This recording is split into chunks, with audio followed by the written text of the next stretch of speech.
थांनाय 3 मे 2024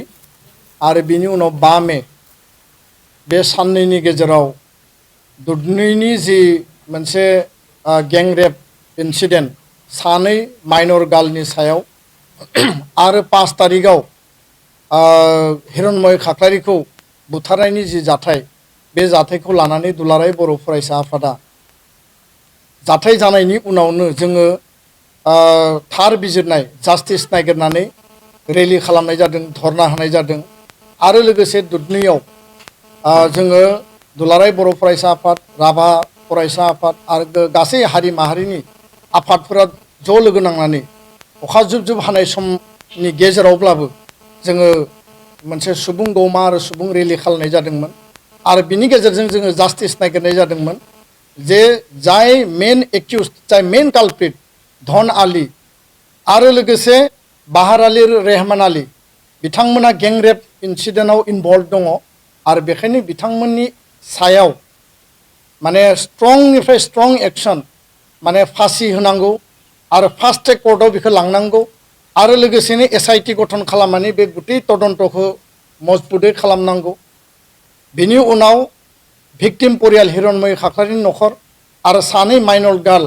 जाय बिथांमोनखौ रेप खालामनाय जादोंमोन बिथांमोननि नखरनो कम्पेनसेसन होनांगौ हिरण्मय खाख्लारिनो 20 लाख थाखा आरो बे भिक्टिम परियाल रेप खालामजानाय नखरनो 5 लाख रां होनांगौ होननानै जोङो दाबि दैखांनाय जादोंमोन किन्तु दिनै एप्रिल माने मे दाननि 3 आरो 5 निफ्राय दिनै जुन दाननि 23 तारिख प्राय 1.5 मास आरो बे 1.5 मासनि गेजेराव जोङो आसा खालामदोंमोन मिजिं खालामदोंमोन जे आसाम सरकार आसामनि जि सरकार दङ बे सरकारा बिनि सायाव मोनसे जास्टिस मोनसे न्याय होगोन होननानै दिनै जोङो नुबाय जे लखिमपुराव सुनील गगৈ काण्ड जादों बेखौ लानानै DGPआ बाहागो लाहैदों बेखौ लानानै मन्थ्रिया थांदों बेयाव माने ओरैबायदि परिबेस नुदों जे सुनील गगैनि जाथायखौ लानानै बिथांमोना बिराद एक्टिभ किन्तु जोङो दाबि दैखांदोंमोन जे बे हिरण्मय खाख्लारि मार्डार खालामनाय जि केस आरो बेयाव धन आली बिथांनि नखरनि शेखबर आली आरो परमिना बेगम साथाम बेक्तिया बेयाव इनभल्व दङ बे मानसिफोरनि सायाव जिखिनि एक्शन लानांगौ सरकारा बे भिक्टिम परियालाव फैनानै खबर लाफैनांगौमोन कम्पेनसेसनखौ फोसावनांगौमोन आरो बिनि न्याय बिसारनि थाखाय पुलिस आरो आइननि भाबै जिखिनि प्रक्रिया दङ बिनि सायाव फास्ट ट्रेक कर्टनि बेबस्था खालामनांगौमोन किन्तु दिनैसिम सरकारखौ आसाम सरकारखौ टु शब्द जों खोनानाय नुवाखै कुनु मन्थ्रि नखराव थाङाखै DGPआबो नखराव थाङाखै जोङो साबायखर बावदों जे गवालपारा जिल्ला प्रशासन आरो गवालपारा जिल्ला पुलिस बिफानखौ जे बिथांमोना बे साबा सुबुंखौ एरेस्ट खालामदों आरो एरेस्ट खालामनानै जेलाव हरदों किन्तु जेलाव हरनायानो साफिसियेन्ट नङा दिनै जेलाव हरबाय जेलाव हरनानै दिनै बिथांमोना बेल आपिल खालामदों जुदि मास मोनथामनि उनाव बेल गनानै आरोबाव जुदि एक्शन खालायोबा सोरखौबा बुथारोबा सोरखौबा रेप खालायोबा कारण धन आलिया थांनाय 2023 नि नभेम्बर दानाव राजमेलानि समाव आरोबाव सासे माइनर गार्लखौ माने रेप खालामदों रेप खालामनानै 3 मास जेलाव थानानै बिथाङा गबोदों गबोनायनि उनाव सेकेन्ड आरो गैंग रेप खालामदों गणधर्षण खालामदों सेकेन्ड टाइम आरो बिनि उनाव थार्ड घटनाया जाहैबाय हिरण्मय खाख्लारि आरो बिथांनि टीमा जेब्ला बिथांखौ गामियाव खबर लानो थाङो बिथांमोनखौ एटाक खालामनानै देगारजों सुनानै बिथांखौ बुथारनाय जादों दा बे सासे मानसियानो मोनथाम घटनानि माने बेजों बे मेन कालप्रिट मेन एक्यूज दा बेखायनो जोङो जि दाबि होदोंमोन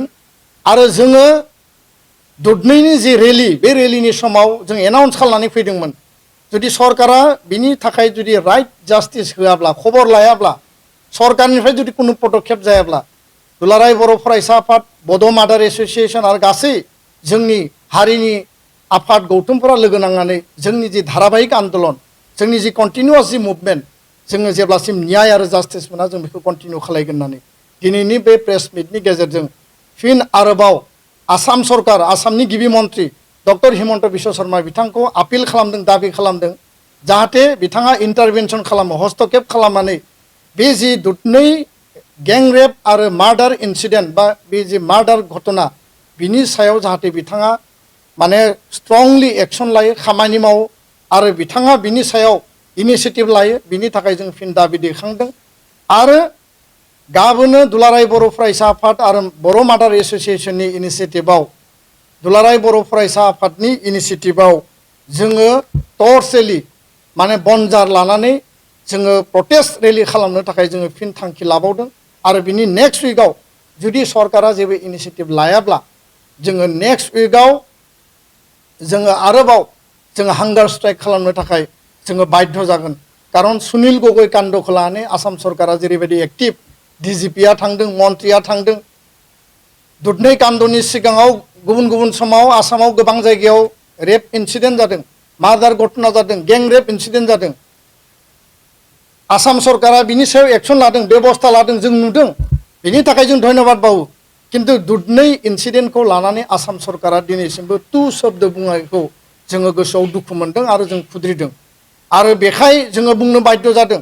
असमिया मिडियायावबो बे खोथाखौनो बुंनाय जादों जे बर' जानायखाय ट्राइबेल जानायखाय इन्डिजिनियास मानसि जानायखाय जोंखौ खबर लायाखै नामा जोंनि बे घटनाखौ लानानै आसाम सरकारा इन्टारेस्ट गैया नामा आसामनि मन्त्रि मल्लाया इन्टारेस्ट गैया नामा आसामनि गिबि मन्त्रिया बिनि सायाव मानो जेबो बाथ्रा बुङाखै बे बाथ्राखौ लानानै जों फिन दिनै कुइसन थिखोनो जोङो बाध्य जादों जों गाबोन आसामनि गिबि मन्त्रिनो जों रिमाइन्डार हरगोन अलरेडि मेम'रेन्डामा होनाय जाखाबाय जोङो गवालपारा जिल्ला प्रशासनखौ जों धन्यबाद बावदों बिथांमोनखौ एरेस्ट खालामनायनि थाखाय किन्तु एरेस्ट खालामनायानो फाइनाल खामानि नङा एरेस्ट खालामनानै आयेननि माने लामा लानानै बिथांमोना गफिननायनि दिनै पर्यायबो दङ जुदि बेखौ मोजाङै एक्सन आरो बिनि सायाव जुदि मोजां आयेननि जालखौ जुदि जों साननो हायाब्ला खारन बे मानसिफोरा बे साबा मानसिया गेंरेप आरो मार्डार बे मोननै इन्सिडेन्टआव इनभल्भ धनालिया मोनथाम इन्सिडेन्टआव इनभल्भ आरो बेबायदि कालप्रिट बेबायदि माने मेन एक्युजखौ कुनु कारनाव जाहाथे बियो लांदां अख्राङाव जाहाथे फैया आरो बिनि जि स्ट्रिंजेन्ट जि पानिशमेन्ट बेखौ जाहाथे मोनो बेखायनो जों दिनै बे खोथाखौ बुंबाय जोंनि जि सोमावसारनाय जोंनि जि प्रटेस्ट जोंनि जि दाबि बे कन्टिनिउ थागोन आरो आसामनि गिबि मन्त्रिनि हस्तक्षेप नागिरनानै दिनै बे प्रेस मिटखौ खालामनाय जाबाय आरो गाबोननि जोंनि जि जिल्ला माने सदराव जिल्लानि हेडक्वार्टाराव गासै आसाम नाङै टर्च रेलि बनजार लानानै जि प्रटेस्ट रेलि बियो गासिबो मोजाङै जाफुंसारगोन बयखौबो जास्टिसनि थाखाय एक्टिभलि हाबा मावनो थाखाय दुलाराय बर' फरायसा आफादनिफ्राय फिन खेबसेबाव खावलायहरबाय गोजोन्थों।